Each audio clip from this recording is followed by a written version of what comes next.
Welcome back to the Focus TV. As promised, Cardo, the floor is yours. Capital Classic took place this week.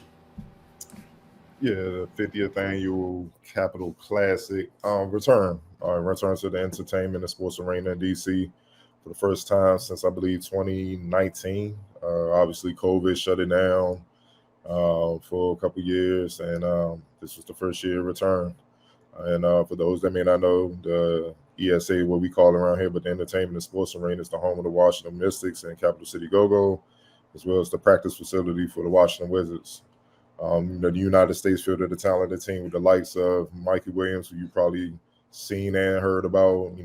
He's been a social media sensation since he was a freshman in high school. He's committed to Memphis. Uh, Actually, his high school teammate, Javonte J.J. Taylor, is also headed to Memphis, and K.J. Lewis, who's headed to Arizona. While the Capital All-Stars brought some of the brightest prep players from the DMV, notable players like Mount St. Joseph's Amani Hansberry, who's the Baltimore Catholic League Player of the Year. He's committed to Illinois. St. Francis guard Jahnathan Lamothe, he's going to Maryland. And fellow St. Francis standout Carlton Carrington, he's headed to Pittsburgh. Uh, the Capital also just jumped on them real quick. It looked like it was about to be a blowout. They jumped out to a 21-10 first quarter lead thanks to a stingy defense that held the U.S. All-Stars to 21% shooting from the field, which included 0-8 from deep, while capitalizing on numerous turnovers to get on in transition and to get easy baskets. In the second quarter, the U.S. All-Stars, they found their rhythm offensively, connecting on 9-18 from the field and 9-13 from the free throw line to outscore the Capital All-Stars 28-27 in the period as they trailed 48-38 at the half. The third quarter, that's when things became interesting. The U.S. All-Stars run continued from the second quarter.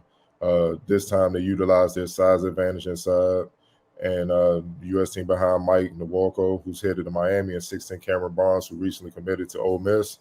They dominated the Capital All-Stars on the offensive glass, going on a 13-0 run in the quarter to outscore the Capital team 24-11 in the period to take a 62-59 lead after the third quarter. U.S. All-Stars also held the Capital All-Stars to 420 shooting in the third quarter. The final period saw the Capital All-Stars seize control of the game thanks to efficient three-point shooting led by Pennsylvania commit Tyler Perkins, whose back-to-back threes late in the fourth quarter gave the Capital All-Stars an 8-point lead and the cushion they needed to finish off the U.S. All-Stars 90-81. The Capital team shot 60% from deep in the fourth quarter. That's what won the game.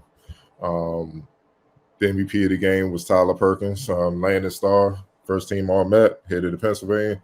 He had game high 23 points and 5 rebounds, 8 of 12 shooting from the field, and 5 of 7 from deep. Look, man, Perkins, he's a natural scorer, natural shooter. He's both. It's rare to find both in player. Normally they one or the other. He could do a little bit of both. He was outstanding. He wasn't afraid in the moment. And when he had his opportunity, he took the big shots and he hit them. And he was well-deserved the MVP. Without those 3 points he hit in the fourth quarter, I don't know if the Capital All-Stars would have held on because it was close. If they were only up 3 at that time. And when he hit those back-to-back threes, it kind of broke the U.S. team, man. His story is crazy because just last year he had no offers. At this time last year he had no offers. He only had Division III offers. Then he got in the lab, got better very quickly, and then on the AAU circuit he blew up. And by the time July rolled around, he had 10 plus D1 offers. He come from a family of educators, so he went to the Ivy League route, signed to Pennsylvania, even though he had more, I guess you could say, more programs with better basketball prestige, so to speak, that have offered him.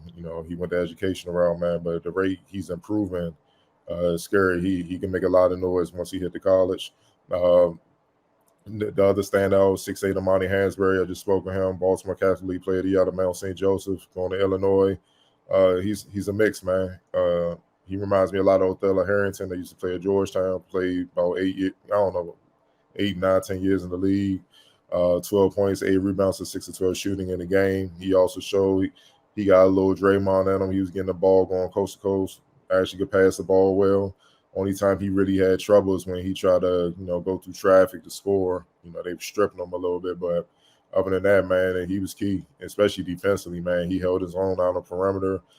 He definitely was banging inside, making sure the much bigger U.S. team they really didn't get nothing outside the third quarter when they was pounding the offensive glass or whatnot. But outside of that, you didn't hear much from their bigs, man. He was a big reason for that. So Illinois definitely got a good one coming.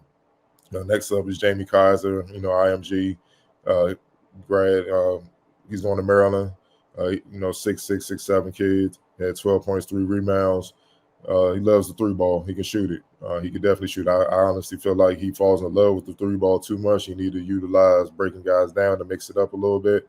But regardless, he was a big part of that big lead in the first quarter. He got on transition, had a couple of dunks, hit a couple threes, and from then on, the Capital team was just in rhythm. You know what I mean? So, and also defensively, because of his size, it was hard for the U.S. team to get in their sets and try to make something happen on the perimeter, man. So, look, he's a special talent in his own right, but he has some room to grow, especially in a college atmosphere. But in a college system, he can thrive easily with the way he can shoot the ball and understands how to play the game. Next up is Jahnathan Lamothe from St. Francis, who's also going to Maryland. He had 10 points to 3 rebounds. He's just a combo guard. He can do it all. Play both guard spots, be a point for one quarter, then get you buckets in the next quarter. He blends both well, man. The thing that stood out to me was he accepted the challenge of trying to slow down Mikey Williams and Devin Vanderpool, who I'm gonna talk about later, and KJ Lewis, man. His defense was outstanding, man. And even when he got beat, he didn't just give up. He still tried to stay with the man, recover, either strip him from behind or block shots. And then, like, when Tyler got hot, he didn't force shots. Like, man, I'm trying to get mine. He kept finding Tyler, who had a high hand. That's how they were able to win the game, thinking like a point guard. That's what I mean, man. He blends both well. And, with his size being about 6'4", 6'5", he's a welcome addition to Maryland, man. They got a lot of young talent coming in. That freshman class is loaded, man. So they can live up to the billing and what they showed in high school. Maryland gonna be tough to beat. They're gonna be tough to beat right away. Next up is Carlton Carrington, who was actually in the backcourt at St. Francis with Lamar. He's headed to Pittsburgh. He had 8 points, 4 rebounds, 2 assists. That's what he does, man. He does a little bit of everything. He's a streaky shooter. What I'm saying? He's not a knockdown shooter, but when he gets hot, he can put 30, 40 on the board easily, man. But like I said, similar to Lamar, he took the challenge defensively. They both, you could tell, took it personal with the kind of guards that the U.S. team had, that they weren't going to allow these guys to just come in and, in a sense, have them go viral, in a way of getting torched. You know what I mean? They made sure that wasn't going to happen. And their defense was key, especially down the stretch late in the game. When Tyler was hitting the big baskets, they was making sure that Mikey and all those guys, KJ Lewis and Vanderpool and all those guys, they weren't coming back to answer. You know what I mean? It was pressuring full court, picking them up half court, just making life hell, making it tough on them, making those guys have to work for each basket, man. And that was key to the win for the Capital team. And last but not least, Malik Mack of the St. John's. He's going to Harvard. He has 6 points. He didn't shoot the ball well at all. He was 1 for 9 from the field. He had 1 3-pointer, and the other 3 came from free throws. But he had 5 rebounds, 4 assists, 4 steals with 0 turnovers. True point guard, man. Knows how to play the game. And he was definitely key throughout the game as controlling games, except in the third quarter. And the reason why that was because the U.S. team, the bigs, they were just getting every offensive board and going right back up and scoring. That's the only thing that saved them. Otherwise, the game probably would have been a blowout.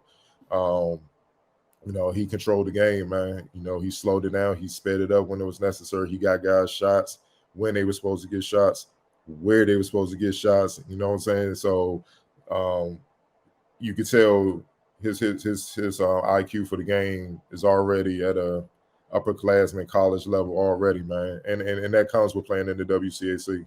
You're gonna have that that advanced understanding how to play. And that it goes to show you how talented he is, that he didn't shoot the ball well at all, but you can say he's one of the dominant players on the floor. Because in the All-Star game, he pretty much, if it had been a normal game, he'd have been working on a quadruple double with the 5 rebounds, 4 assists, and 4 steals. He only played half the game, half the minute. So imagine if he played damn near the entire game and not to have a single turnover. So that tells you about his talent. So if he would have hit a few buckets, the game wouldn't have been close.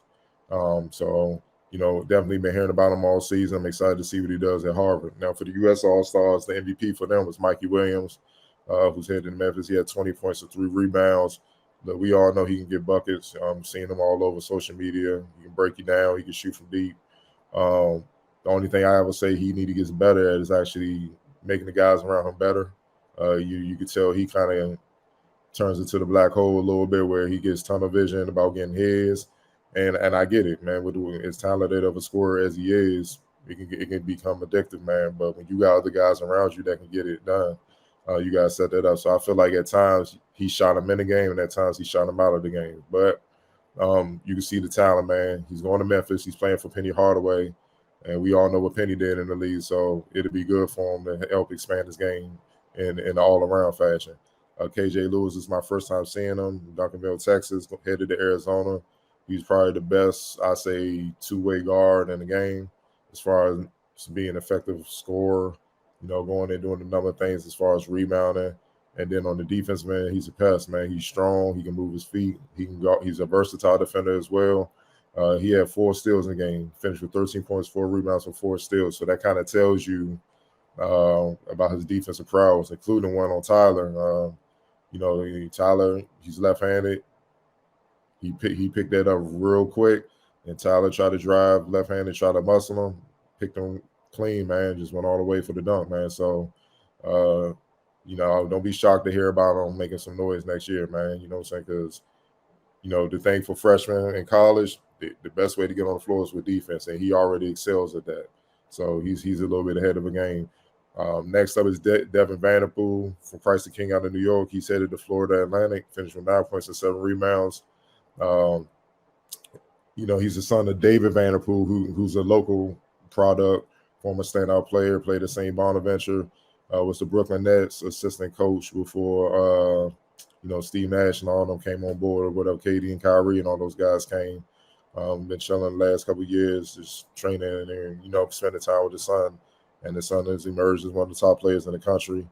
He's super solid in every area. That's what he understands how to play the game, loves to do his damage from the mid-range, knows how to play winning basketball, as you can see with the 7 rebounds, understands how to defend and whatnot. Getting more efficient from deep as far as shooting the 3-ball will expand his game. Getting better with his handles, breaking guys down, getting to the free throw line as well. That will help him expand his scoring and match everything else he does well all around. And then it's truly up from there, man. You can see it in him. You see he has the tools. It's just a matter of putting it all together. And last but not least is Javonte J.J. Taylor, who's also going to Memphis, 6'7". Boy, looked like he got like a 7'3" wingspan, super athletic, versatile, had 9 points, 4 rebounds, 2 steals. Talent-wise, he's probably the most talented player in the game because of his size and athleticism. If he put it all together, he has a chance of being one and done. And notice he's the only one I said that about, because you could just see it. Right now, you could tell that he doesn't understand everything that he is, but he knows he's good. You could throw lobs to him. He can play in the post. He's a great slasher. He can shoot the ball. He can actually play some point. He can handle the ball well. And then defensively, man, with his length and his athleticism, if he bulk up a little bit in college, man, he can play 1 through 5. Depending on who the 5 is, man. Like, he's that talented. And that's what I mean by when he really understands everything he's capable of, which is what the coaching staff at Memphis, Penny Hardaway and them, are in charge of bringing out of him, it can get scary. It can really get scary, and he can flourish and be one of those guys that, as the season go along, you hear in the draft talks, it's possibly being a first-round pick or whatnot.